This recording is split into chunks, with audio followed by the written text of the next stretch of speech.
On the morning of August 15th, all eyes turned toward the icy corridors of Anchorage, Alaska, where U.S. officials faced the Russian delegation in what had been billed as a moment of truth for American diplomacy. The man at the center of those talks was not the president himself, but Secretary of State Marco Rubio, tasked with carrying the weight of Washington's promises into a chamber where every word would echo far beyond the walls. For weeks, the administration had pledged that America would take an uncompromising stance, that allies in Europe and beyond would see a nation unwilling to bend. Yet as details slowly emerged from the closed-door meeting, it became apparent that Rubio had not delivered the thunderous message so many expected. Instead, sources described a performance that was cautious, understated, and, according to some, dangerously deferential. Journalists covering the aftermath noted the gap between the bold rhetoric that preceded the summit and the muted language that followed. Rubio's post-meeting remarks to the press were peppered with phrases like productive exchanges, long-term dialogue, and shared stability. To the casual listener, these sounded like diplomatic pleasantries. But to seasoned analysts, they revealed something troubling: the absence of firm commitments, the lack of sharp red lines, and the unmistakable sense that Russia had dictated the pace of discussion. For ordinary citizens watching at home, the optics were unsettling. The United States, long seen as the guarantor of strength in the face of aggression, now appeared hesitant, even timid. Into this void stepped Representative Jasmine Crockett, a rising figure known for her sharp tongue and uncompromising rhetoric. Standing before a row of cameras outside the Capitol, she declared bluntly, "When America's top diplomat walks into a room with Moscow, he must carry not just his briefcase, but the strength of every American household." Yesterday, Marco Rubio carried hesitation instead of resolve. Her words ricocheted across television networks and social media feeds within minutes.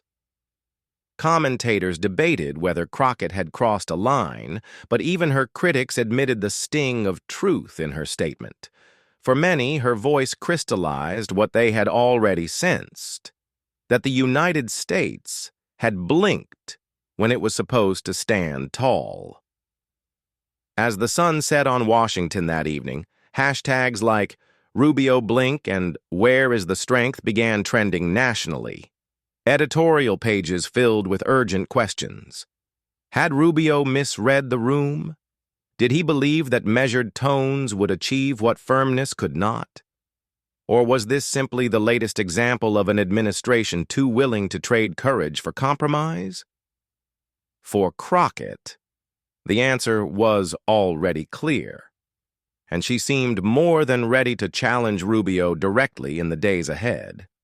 By the next morning, the political temperature in Washington had already begun to climb.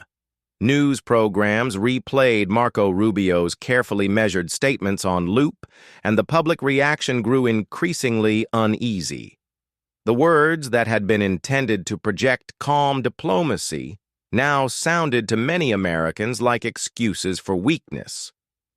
Constructive dialogue, Rubio had said. Productive atmosphere, he had repeated. But missing were the phrases that mattered most: deterrence, defense, and accountability. To those who had waited for signs of strength, the absence was deafening. Representative Jasmine Crockett seized the moment with characteristic precision. She appeared live on a nationally broadcast morning show, dressed in somber tones, her voice steady but sharp. Looking directly into the camera, she declared, "This is not a time for polite euphemisms. Secretary Rubio did not defend the United States. He defended hesitation, and hesitation is dangerous." Her statement hit with the weight of a gavel. The host, momentarily stunned, tried to steer the conversation toward nuance, but Crockett pressed forward. When Russia challenges our security, we need a shield, not a shrug. Marco Rubio gave them the latter. That makes him a liability, not a leader. Within minutes, clips of the interview circulated online. Hashtags like "Our Rubio Week" and "Dangerous Silence" surged across Twitter and TikTok as users dissected every frame of his expression during the briefing, contrasting it with Crockett's cutting clarity. By midday, editorial boards were publishing op-eds, questioning whether Rubio's performance represented a tactical choice or a fundamental flaw in his leadership style. Retired diplomats joined the chorus of doubt, some admitting on record that his remarks signaled concession more than conviction. The White House scrambled to defend him. A press secretary insisted that measured language is a sign of strategic foresight, not weakness. But the defense rang hollow. In living rooms across America, the question persisted. If measured language was truly the plan, why did it sound so much like surrender? Crockett's words gave shape to that unease, framing Rubio not just as unconvincing, but as dangerous in a role where hesitation could invite catastrophe. And so, the stage was set. Rubio, long considered a rising star of conservative politics, suddenly found himself portrayed as the weak link at the heart of America's foreign policy.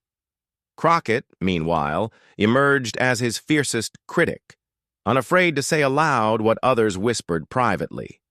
For a nation that thrives on symbols of strength, this was not merely a clash of opinions, it was the birth of a political showdown destined to dominate headlines in the days ahead. As the controversy over Marco Rubio's performance deepened, Washington was jolted by a series of leaks that poured fuel on the fire.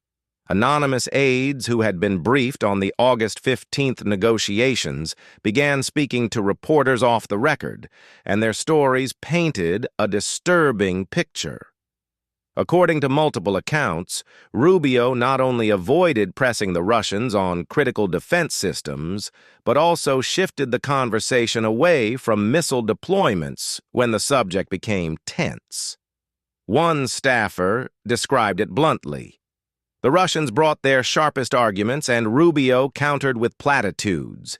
It was as if he didn't want to risk upsetting the room.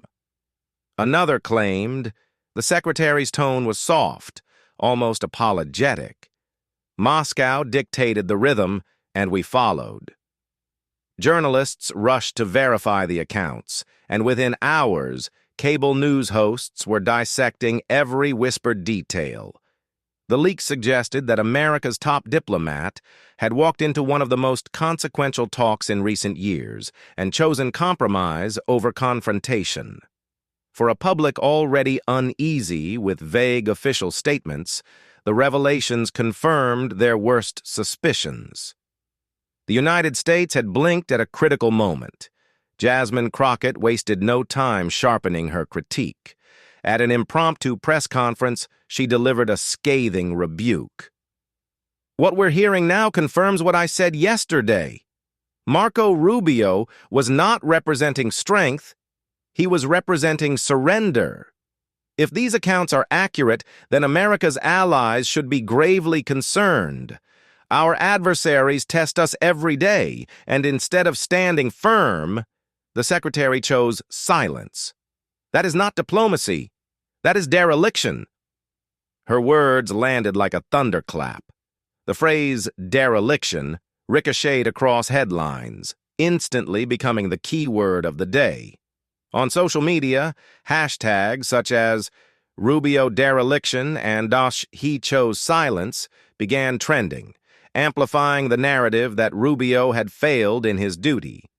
Retired generals joined the conversation, some warning that hesitation in such a high-profile meeting could embolden adversaries far beyond Russia. One retired colonel told a primetime audience, "This isn't just about tone. It's about deterrence. If Rubio failed to draw the line may already be gone."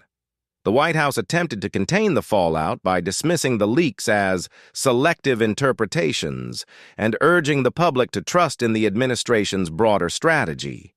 But their reassurance sounded weak against the chorus of doubt. Crockett, meanwhile, capitalized on the growing outrage, positioning herself not just as Rubio's critic, but as the voice of accountability in an era of uncertainty. With every hour, the question grew sharper. Was Marco Rubio merely cautious?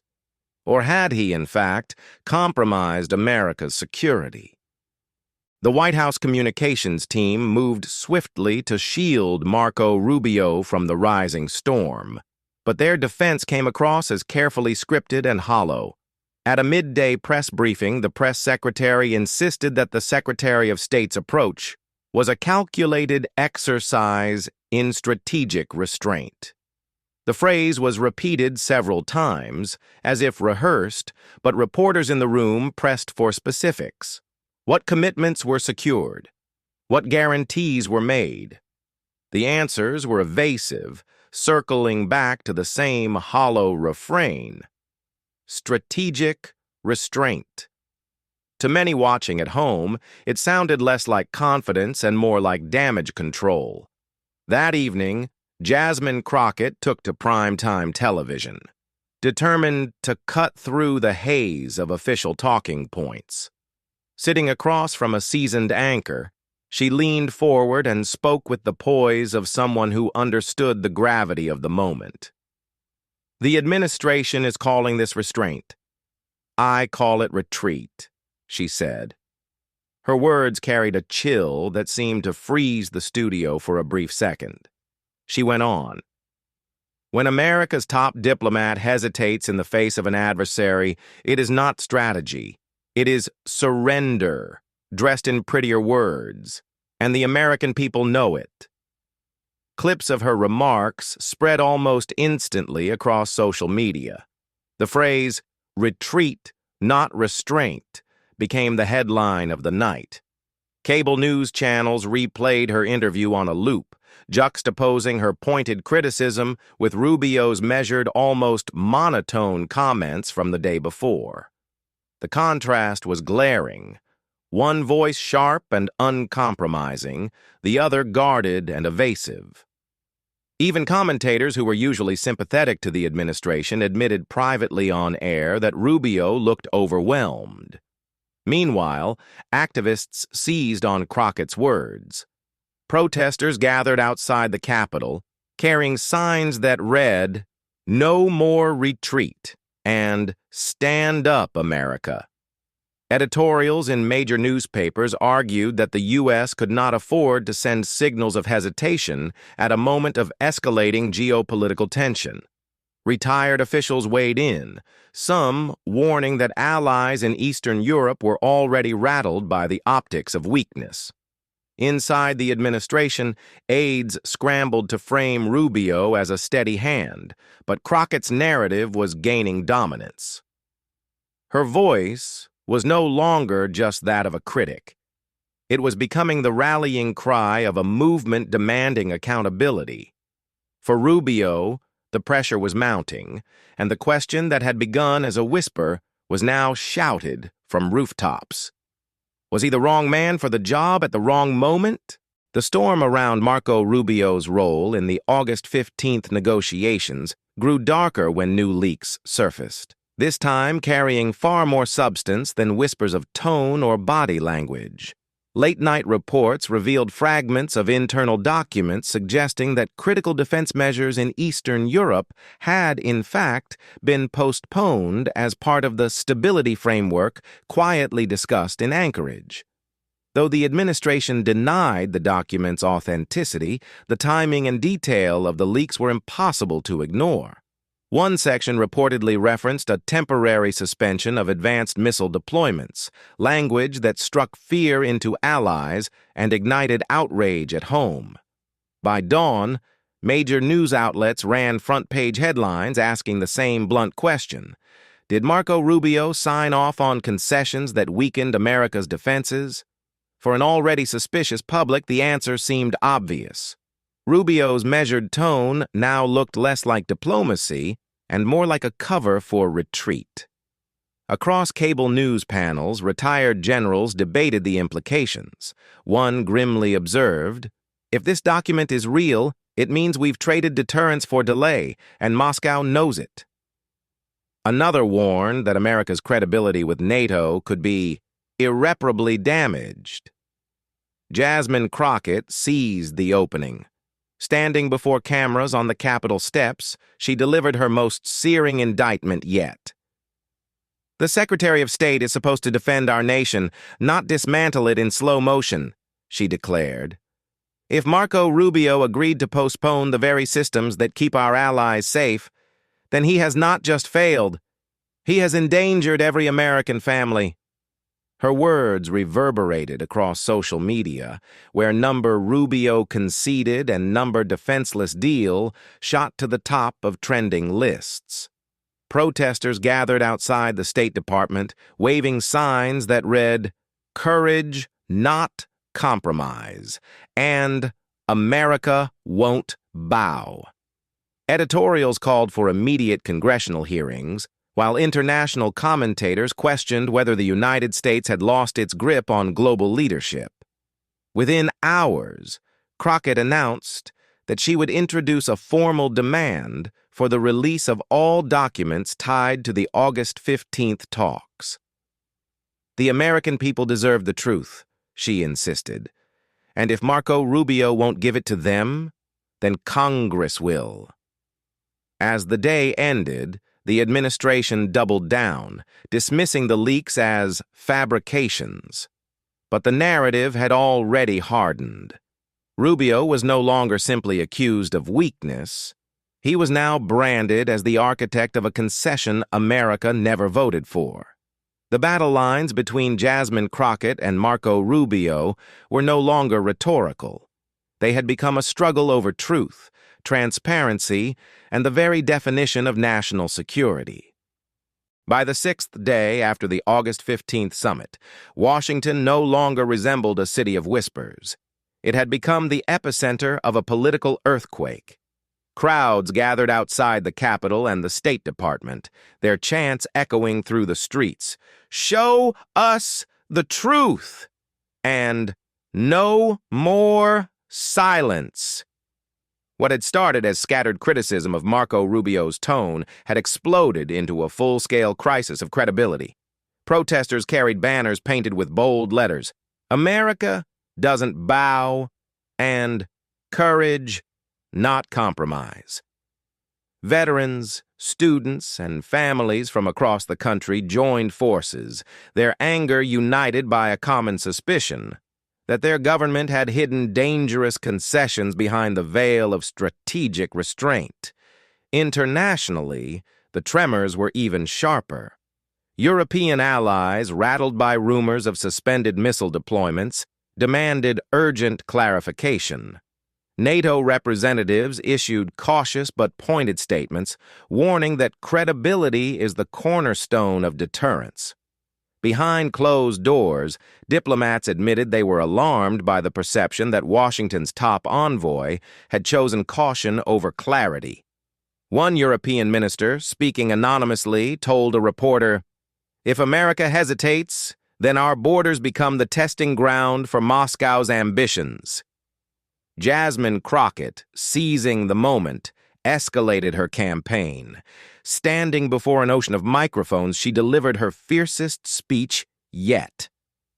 "Marco Rubio is not simply weak. He is dangerous," she declared. "Our nation cannot afford a Secretary of State who mistakes silence for strategy. His failures have invited doubt among our allies, fear among our citizens, and boldness among our adversaries. That is not diplomacy. It is dereliction." Her call to action was unmistakable. She vowed to launch a formal congressional inquiry into Rubio's conduct and the hidden details of the August 15th negotiations. Television screens across America filled with her words, replayed endlessly alongside footage of angry crowds waving flags and chanting her name. The hashtags number Investigate Rubio and number Truth or Resign surged online, turning Crockett's demand into a national rallying cry. Political commentators debated whether her boldness was reckless or heroic, but none could deny that she had become the defining voice of opposition. Inside the administration, panic simmered. Senior officials whispered of fractures in the president's inner circle, with some quietly questioning whether Rubio had become a liability too costly to defend. The White House issued yet another carefully worded statement, insisting that America's commitments remain unshaken. But by then, the words felt like echoes in a storm. The momentum was no longer with the administration, it was with Jasmine Crockett, who now stood on the cusp of transforming outrage into action. The Capitol stood tense under gray skies as Jasmine Crockett took the House floor for what many described as the most consequential speech of her career. With cameras fixed on her and millions watching across the nation, she delivered words that would reverberate far beyond Washington's marble halls. "This is not a matter of partisan politics," she began, her voice steady yet sharp. "This is a matter of courage, or the absence of it. Secretary Marco Rubio has failed in his duty, and America deserves answers." She outlined the charges with precision. His hesitance during the August 15th negotiations, his evasive language in public briefings, and the damning leaks suggesting concessions on missile deployments. Each point landed like a hammer strike, building a case not merely of weakness, but of betrayal. "Our adversaries test us daily," she continued, "and the Secretary of State gave them hesitation instead of resolve. That hesitation endangers not only our allies abroad, but every American home." The chamber, packed with reporters and lawmakers, held its breath.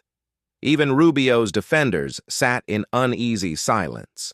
Outside, the roar of protests carried into the air. Chants of "Investigate Rubio" and "Truth or Resign" rolled like thunder across the Capitol lawn. Veterans in uniform stood shoulder to shoulder with students and workers, their signs demanding transparency, their voices calling for accountability. Social media surged with hashtags, Crockett vs. Rubio, Courage or Collapse, and Show Us the Truth. International outlets broadcast the spectacle live, framing it as a defining moment not just for America's foreign policy, but for its democracy. As the speech drew to a close, Crockett delivered her final blow: the announcement of a formal motion in Congress to open a full investigation into Marco Rubio's conduct during the August 15th negotiations. The chamber erupted, some in applause, others in protest, but the tone of inevitability hung over the scene. For Rubio, the pressure had become unbearable. For Crockett, the path to national prominence was clearer than ever. The broadcast ended with a lingering image: Crockett standing tall, her hand resting on the lectern, her words still echoing in the chamber. It was more than political theater. It was a rallying cry. Across the nation, viewers debated what would come next, but one truth was undeniable. The showdown between Jasmine Crockett and Marco Rubio had shifted from whispers to history in the making. And for those watching at home, one thought remained: this story is not over. If you want to witness every twist, every revelation, and every confrontation still to come, stay with us. Subscribe, follow, and keep your eyes open, because in the battle for courage, the next chapter will be even more explosive.